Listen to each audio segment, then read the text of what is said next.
Good morning, Mizzou fans. Thursday, January 9th, 2025. Gabe DeArmond here with you again for PM in the AM, our every weekday morning quick hit segment here on YouTube and 24/7 Sports. Like I said when we started this, some days this is going to be about breaking news. Some days this is just going to be about a bigger picture issue, whatever's on my mind. Today, we got a big picture issue. The most common question I've been getting the last month or so is, does high school recruiting even matter anymore?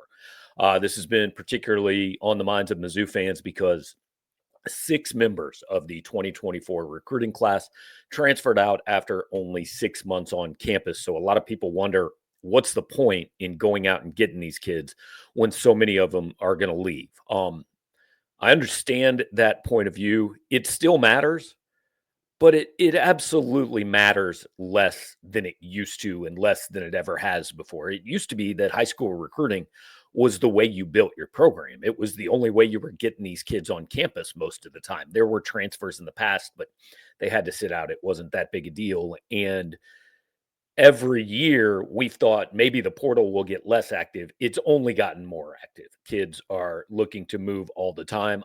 2 or 3 years ago, I thought we would hit a point where Missouri would go down to taking, maybe five transfers in a year just to fill holes.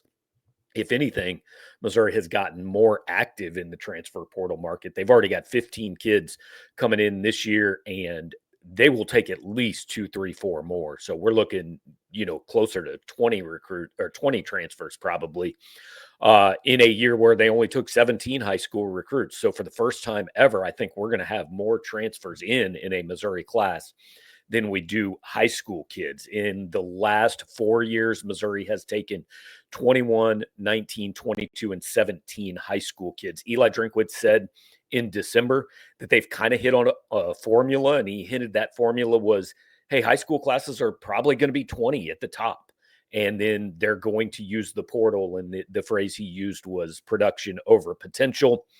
I think people have put a little too much weight in that. Every situation is different. But the point is, I think the days of 25-man high school classes are done. I think you're probably looking more 15 to 20 and maybe closer to 15 every year. However, you've still got to have some of those 3, 4, and even 5-year kids on your roster.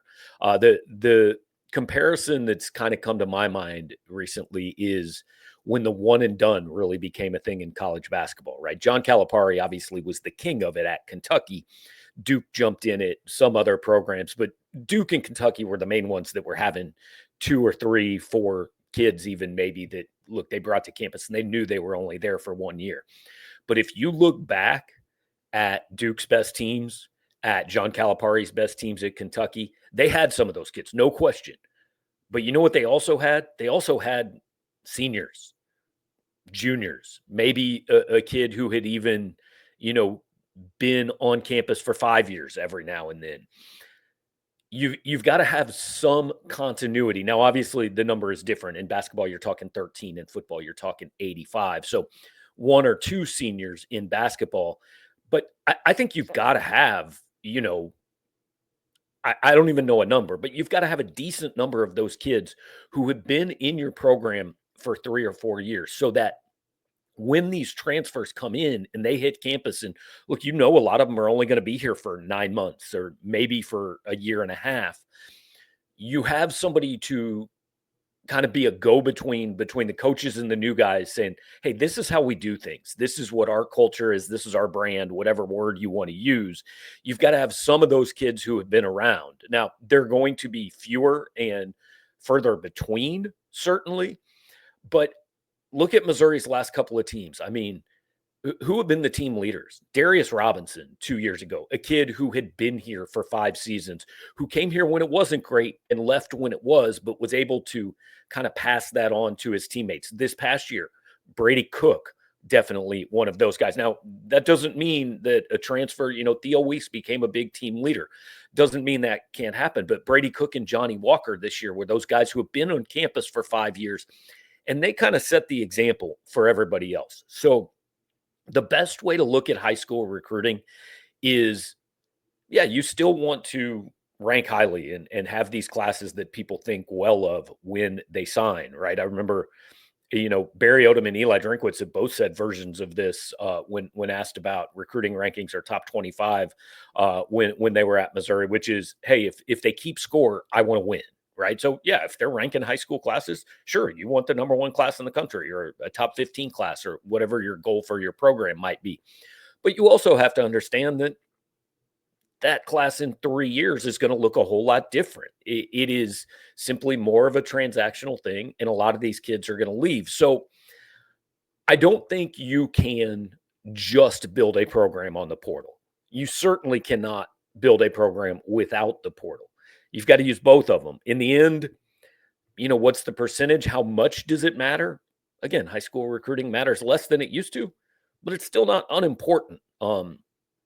You Missouri has 3 offensive line recruits at the Navy All-American Bowl this week. Are all 3 of them going to start and finish their careers at Missouri? Math says almost certainly not. Uh, Probably one of them does. One of them is a decent player, and one of them transfers out. That's what math says is going to happen. Doesn't mean you don't want to get those guys and give them a shot, right? I would take fewer developmental high school kids. I would focus my high school recruiting on the kids that I'm pretty convinced can come in and no later than year 2 be a factor, be in my rotation, be on the field.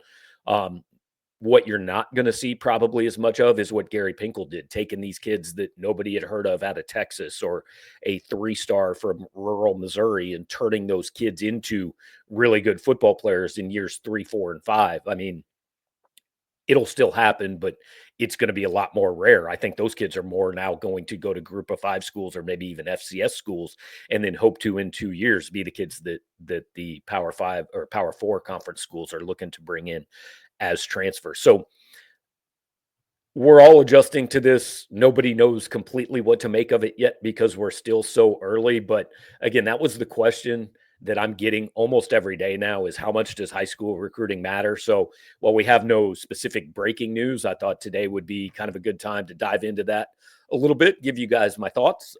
Again, we're here every weekday morning. We'll have one more this week. Take the weekend off, be back on Monday, but appreciate you watching. If you're watching on YouTube, like, share, subscribe, comment, do all of those things that get this in front of more eyeballs so we can keep doing it. Appreciate you guys. We'll talk to you on Friday morning.